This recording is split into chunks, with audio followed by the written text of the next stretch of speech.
नमस्कार। आप सभी भावी शिक्षकों का ग्रेट मंत्रा स्वागत करता है। पिछली वीडियोस में हमने क्या देखा है? पिछली वीडियोस में हम दो अवस्थाओं, शैशवावस्था और बाल्यावस्था का अध्ययन कर चुके हैं। आज हम यहाँ पर किशोरावस्था, जो कि अध्ययन की दृष्टि से हमारी जो थर्ड स्टेज है, हमारी जो तीसरी अवस्था है, उसका अध्ययन आज हम करेंगे। देखिए, किशोरावस्था क्या होती है, पहले हम ये जान लेते हैं।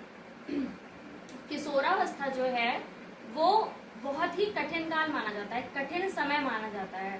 किशोरावस्था को संघर्ष की अवस्था, तनाव की अवस्था, तूफान की अवस्था कहा जाता है। देखिए, किशोरावस्था जो है, किशोरावस्था का अध्ययन जो स्टेनले हॉल है उन्होंने किया है। स्टेनले हॉल ने किशोरावस्था का अध्ययन करते समय एक पुस्तक जिसका नाम है दिवा स्वप्न, वो लिखी है। तो आज हम देखते हैं कि किशोरावस्था को क्या कहा जाता है, उसकी उपावस्थाएं कौन सी होती है, उसकी विशेषताएं कौन सी होती हैं। आज का जो हमारा टॉपिक है वो है बच्चों किशोरावस्था। किशोरावस्था जो है उसको हम अंग्रेजी में, मतलब इंग्लिश में एडोलसेंस कहते हैं। एडोलसेंस जो शब्द है इसको लैटिन भाषा के एडोल्सिया शब्द से लिया गया है। एडोलसेंस को लैटिन भाषा के एडोल्सिया शब्द से लिया गया है, जिसका अर्थ है, अब देखिए इसका अर्थ क्या है, जिसका अर्थ है परिपक्वता की ओर। परिपक्वता की ओर मतलब हम ये कह सकते हैं, जब बालक परिपक्वता की ओर जाने लगता है तो वो जो काल होता है, वो जो अवस्था होती है, वो किशोरावस्था कहलाती है। अभी किशोरावस्था का समय काल क्या होता है? किशोरावस्था का समय काल होता है 12 से 18 वर्ष। अब देखिए, आप यहाँ पे देख रहे होंगे कि 12 से 18 वर्ष किसी बुक में लिखा होता है, या कोई टीचर बताता है कि 11 से 19 वर्ष या 12 से 19 वर्ष। तो आपको ये देख के कंफ्यूज नहीं होना है। जो एग्जाम है, एग्जाम में आपके ये सारे ऑप्शन देखने को मिलते हैं, 12 से 18 वर्ष भी, 11 से 19 वर्ष भी, 11 से 18 वर्ष भी और 12 से 19 वर्ष भी। आपको ये अप्रोक्स लेके चलना है कि इनके बीच में, 11 से 19 वर्ष के बीच में, ये जो भी समय काल लिख के आता है आपका वो ऑप्शन राइट होगा। ठीक है, आपको सिमिलर ऑप्शन देखने को मिलेगा ही नहीं एग्जाम में। यहाँ पे कंफ्यूज नहीं होना है, ये सारे ऑप्शन आपके राइट होंगे। देखिए, किशोरावस्था जो है, किशोरावस्था को दो उप अवस्थाओं में बांटा गया है। पहली क्या है? पूर्व किशोरावस्था, और दूसरी जो है वो आपकी है उत्तर किशोरावस्था। अब ये जो पूर्व किशोरावस्था है, इसका जो समय काल है, इसका समय काल है 12 से 16 वर्ष। जब बच्चा 12 से 16 वर्ष की आयु में होता है तो वो आपका जो काल है, वो आपकी जो अवस्था है, वो पूर्व किशोरावस्था कहलाती है। वहीं दूसरी तरफ ये जो उत्तर किशोरावस्था है, उत्तर किशोरावस्था का जो समय काल है वो 16 से 18 वर्ष है। 16 से 18 वर्ष की आयु का जो समय है वो उत्तर किशोरावस्था कहलाती है। अब देखिए, ये हम पहले देख चुके हैं कि जो पिछली अवस्था होती है उसका संक्रमण हमें अगली अवस्था में देखने को मिलता है। तो वैसे ही इससे पहले हमने कौन सी अवस्था पढ़ी है? बाल्यावस्था पढ़ी है, चाइल्डहुड स्टेज पढ़ी है। उसका जो संक्रमण है वो हमें यहाँ पे पूर्व किशोरावस्था में देखने को मिलेगा। जो हमारी जो शैशवावस्था है, बाल्यावस्था है, उसके जो कुछ गुण हैं, उसकी जो कुछ विशेषताएं हैं, उन सभी का जो असर है वो हमें यहाँ पर पूर्व किशोरावस्था में देखने को मिलेगा। लेकिन जब बच्चा उत्तर किशोरावस्था में पहुंचेगा, जब बालक उत्तर किशोरावस्था में पहुंच जाएगा, तब उसके अंदर किशोरावस्था की विशेषताएं आने लगेंगी। अब देखिए, हमने यहाँ पे क्या देखा था कि किशोरावस्था किसे कहते हैं?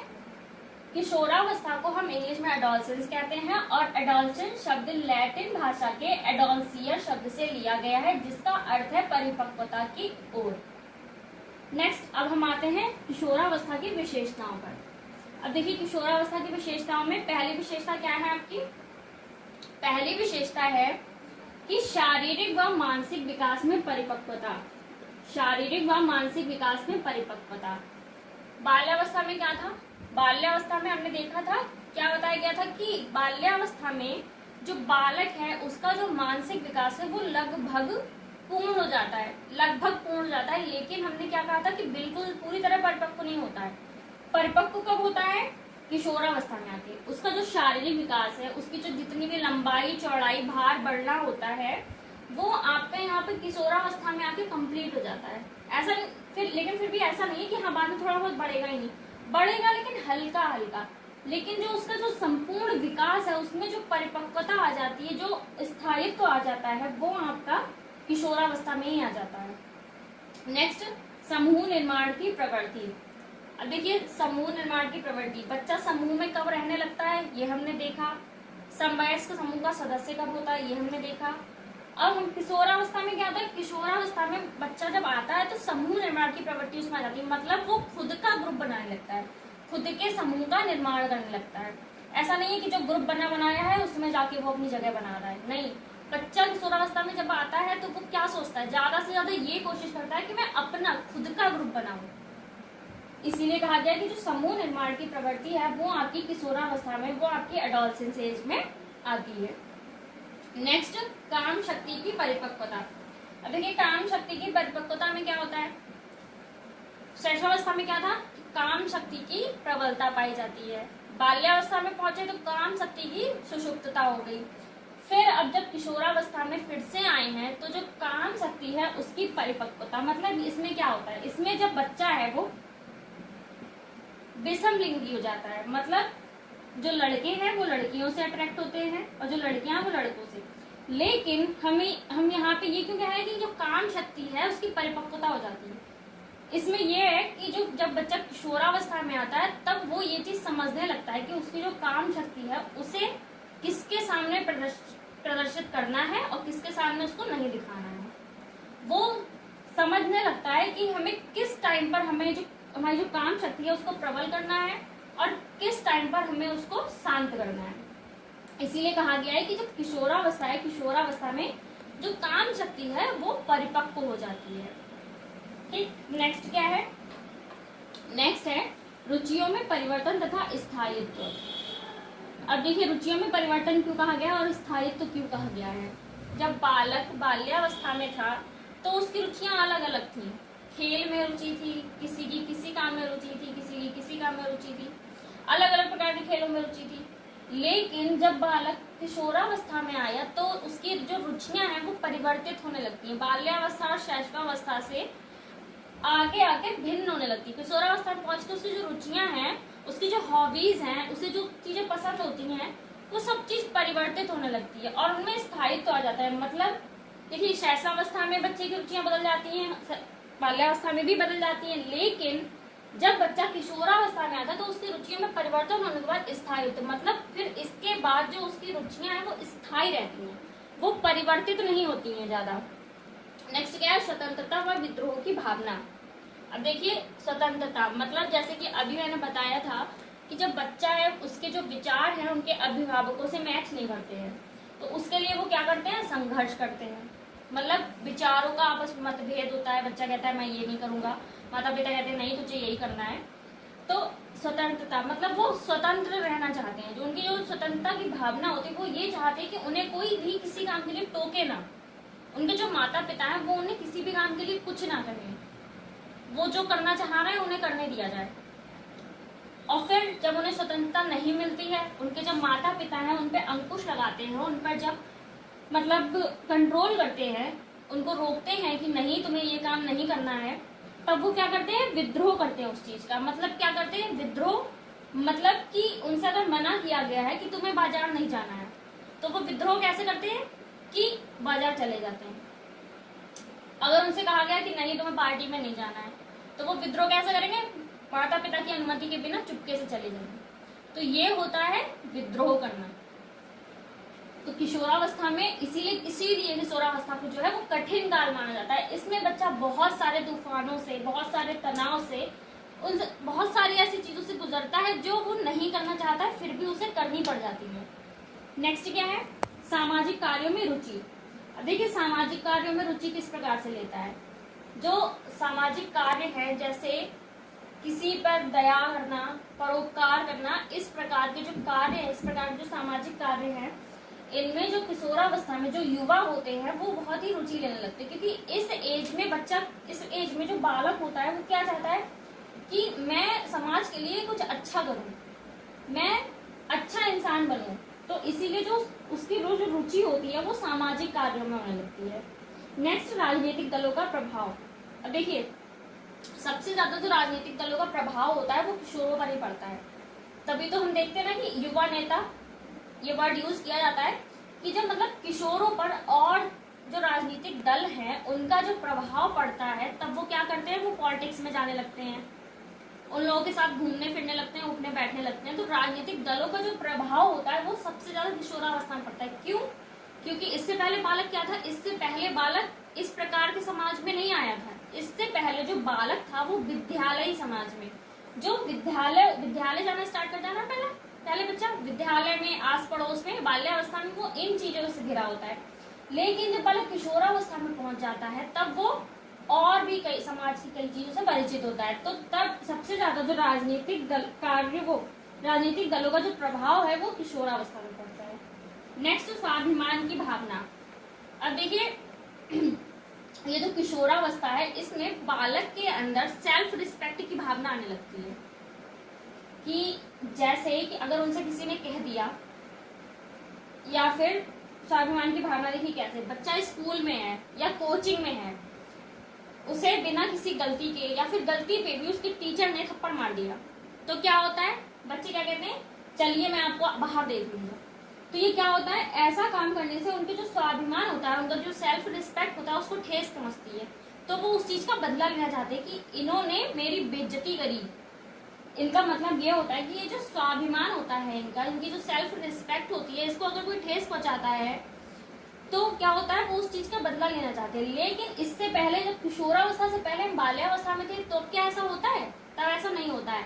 माता पिता या शिक्षक शिक्षिकाएं बच्चों को डांट भी देती हैं, मार भी देती हैं, लेकिन बच्चों को कोई इफेक्ट नहीं पड़ता है। उन्हें वो चीज क्लास में याद रहती है, लेकिन बाहर जाके वो भूल जाते हैं, क्योंकि उनके साथ ऐसा होता ही रहता है। लेकिन जब बच्चा किशोरावस्था में पहुंच जाता है तो उनके अंदर स्वाभिमान की भावना आ जाती है। तब उनके साथ अगर ऐसा हो गया तो वो उस चीज को नहीं भूलते, उस चीज को दिल पे लेके बैठ जाते हैं। नेक्स्ट क्या है, अपराध प्रवृत्ति का विकास। अब देखिए अपराध प्रवृत्ति का विकास कैसे, समाज के विरुद्ध अगर कोई कार्य है तो वो अपराध है। जैसे समाज में बोला गया है कि पब्लिक प्लेस पे ऐसे अन्यथा नहीं घूमना है, या पब्लिक प्लेस पे मदिरा का सेवन नहीं करना है, धूम्रपान नहीं करना है, तो ये सब क्या है, ये सब अपराध है।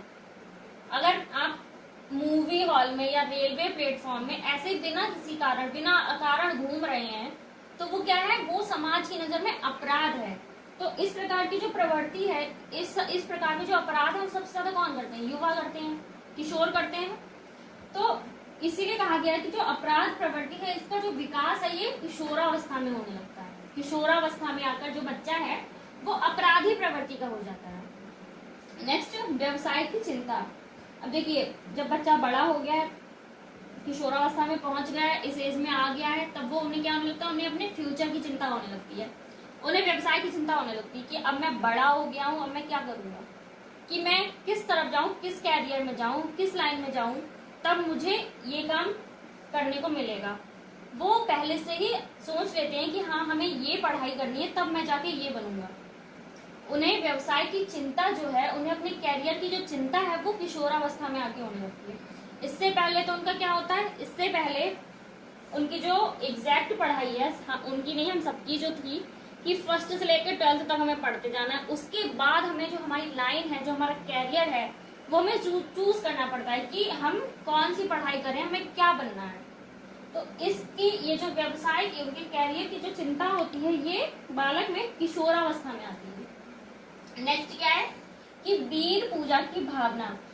अब वीर पूजा की भावना क्या है, अब देखिए ऐसा यहाँ पे लिखा गया है वीर पूजा की भावना पे। ऐसा नहीं है कि हाँ वीरों की पूजा करते हैं, उनकी घंटी से आरती, उनकी आरती उतार रहे हैं, थाली से घंटी बजा रहे हैं, प्रसाद चढ़ा रहे हैं, ऐसा नहीं है। जो वीर पूजा की भावना है ये किशोरावस्था में आती है। इसका मतलब क्या है, जैसे किसी भी इंसान को अपना आदर्श मान लेना, मतलब उनके गुणों के अनुसार उनकी तरह बनना, उनके गुणों को अपने अंदर लाना। अब जैसे पहले क्या होता था, पहले जो बालक है वो चंद्रशेखर आजाद, भगत सिंह, इन लोगों को अपना आदर्श मानते थे, और जो बालिकाएं हैं वो विदुषी महिलाओं को अपना आदर्श मानकर चलती थी कि उनके पद चिन्हों पर हमें चलना है। और वैसे ही वैसे जो आज के बालक हैं, उनका जो आदर्श है, उनके जो आदर्श है वो बदलते जा रहे हैं। लेकिन ऐसा यहाँ पे कुछ वो नहीं है कि हाँ तुम्हें एक इंसान को ही आदर्श मानना है, वो कई लोगों को भी अपना आदर्श मान के चल सकते हैं, कई लोगों के गुण भी अपने अंदर ला सकते हैं। तो इसीलिए इसको कहा गया कि वीर पूजा की भावना। पहले के अकॉर्डिंग हम अध्ययन कर रहे हैं ना, तो पहले के जो बालक बालिका होते हैं ये वीर पुरुषों को या विदुषी महिलाओं को इनको अपना आदर्श मानकर चलते थे। तो इसीलिए विशेषता किशोरावस्था में लाई गई है कि वीर पूजा की भावना जो है वो आपकी किशोरावस्था में आती है। नेक्स्ट क्या है, ईश्वर तथा धर्म में विश्वास। इससे पहले किशोरावस्था से पहले क्या था, किशोरावस्था से पहले जो बालक है बाल्यावस्था में था, शैशवावस्था में था। बाल्यावस्था में क्या होता है, बालक को किसी और से कोई मतलब नहीं होता ना, अपने आप से मतलब होता है, उसे इन चीजों से क्या मतलब, उसे समाज की इन चीजों से क्या मतलब कि मैं इस धर्म का हूँ, मैं इन ईश्वर को मानूंगा या ये करूंगा वो करूंगा। ये जो सारी भावनाएं होती है, ये सारे जो इमोशंस होते हैं, ये जो आपके ये किशोरावस्था में आते हैं। इसीलिए किशोरावस्था में ईश्वर तथा धर्म विश्वास। किशोरावस्था में आकर बालक देखता है कि मुझे कौन से धर्म में ज्यादा विश्वास है, कौन से ईश्वर पे। तो ये जो इसीलिए ये विशेषता जो है वो किशोरावस्था में बताई गई है। अब देखिए हमने क्या पढ़ा था कि समूह निर्माण की प्रवृत्ति। अब यहाँ से हम 3 क्वेश्चन करेंगे। देखिए फर्स्ट क्वेश्चन क्या है, समूह निर्माण किस आयु में होता है। नेक्स्ट क्या है, बालक समूह का सदस्य कब बनता है।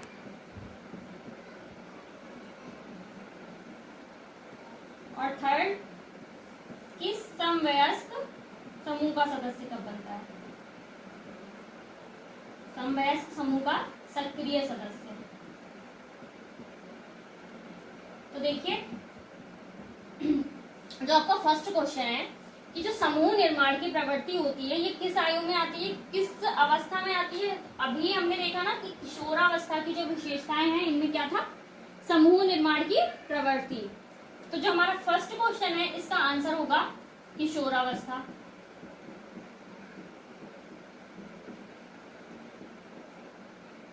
नेक्स्ट क्या है कि समूह का सदस्य, बच्चा समूह का सदस्य कब बनता है। तो गैंग एज हमने पढ़ा था ना, गैंग एज किसे कहते हैं।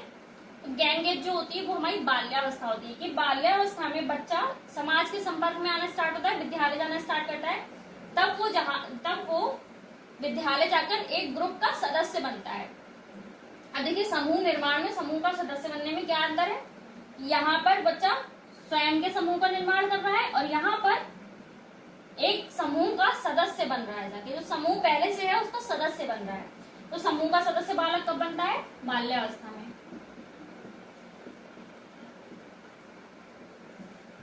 नेक्स्ट समवयस्क समूह का सदस्य सक्रिय सदस्य। मतलब समवयस्क समूह का सक्रिय सदस्य मतलब क्या है, मतलब ये है कि जो बालक है, जो किशोर है, उसकी सेम एज के जो लोग हैं उसके ग्रुप में हैं, उनका सक्रिय सदस्य मतलब ग्रुप की तरफ जो उनकी ईमानदारी है वो ज्यादा होती है इस एज में। तो वो कौन सी एज है, किशोरावस्था है।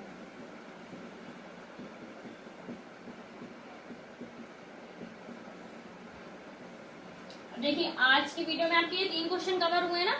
इसके बाद एक और इम्पोर्टेंट बात ये है कि जैसे मैंने अभी आपको बताया था कि किशोरावस्था को संघर्ष की अवस्था, तनाव की अवस्था और तूफान की अवस्था कहते हैं।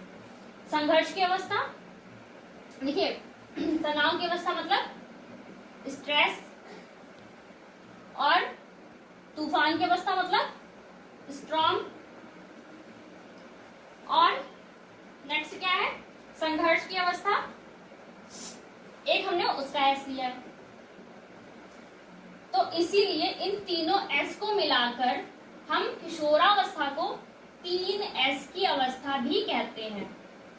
अगर आपसे पूछा जाए क्वेश्चन एग्जाम में आपके कि जो 3 एस की अवस्था है वो किसे कहते हैं, तो 3 एस की अवस्था हम किशोरावस्था को कहते हैं। अब फिर वही अगर आपसे दूसरा क्वेश्चन पूछ लिया जाए कि ये जो 3 एस की अवस्था है मतलब जो किशोरावस्था है, इसका अध्ययन किस मनोवैज्ञानिक ने किया है। तो अगर आपको याद नहीं आ रहा है, आप भूल गए, आपको ये याद है कि इसको 3 एस की अवस्था कहते हैं, लेकिन राइटर का नेम आप भूल गए, मनोवैज्ञानिक का नेम आप भूल गए, तो क्या है 3 एस से एक और एस कनेक्टेड कर दीजिए, मतलब एस मतलब स्टेनले हॉल। ठीक, तो 3 एस की अवस्था जो है इसका अध्ययन किसने किया है, स्टेनले हॉल। तो आज की वीडियो में हमारे कितने क्वेश्चन हो गए, 3, एक 4 और एक 5। बाकी इन और बिंदुओं से भी बहुत सारे क्वेश्चन निकलते हैं, वो आपको आगे आगे जब आपका टॉपिक खत्म होता जाएगा तब आपकी टेस्ट सीरीज होती जाएगी। और बाकी आपको पता है ही कि हम यहाँ पे आपको पूरा कोर्स प्रोवाइड करा रहे हैं, आपके सिलेबस के अकॉर्डिंग ही चल रहे हैं। तो इसीलिए जब तक आपका कोर्स कंप्लीट नहीं हो जाता है तब तक आपको इस चैनल को छोड़ के नहीं जाना है, क्योंकि आधे अधूरे कोर्स का क्या करेंगे आप, पूरा कोर्स हो जाएगा तभी तो आप एग्जाम अच्छे से दे पाएंगे ना। और ये आपको भी पता है कि जो सब्जेक्ट है चाइल्ड डेवलपमेंट है, इसमें बहुत अच्छा स्कोर हमें बनाना होता है, क्योंकि ये और एक हिंदी, ये दो ऐसे विषय होते हैं जिनसे हम बहुत अच्छा स्कोर गेन कर पाते हैं।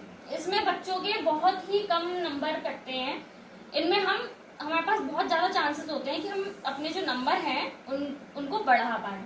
तो इसीलिए इसी के साथ मैं आपसे विदा लेती हूँ और आप बने रहिए ग्रेट मंत्रा के साथ। धन्यवाद।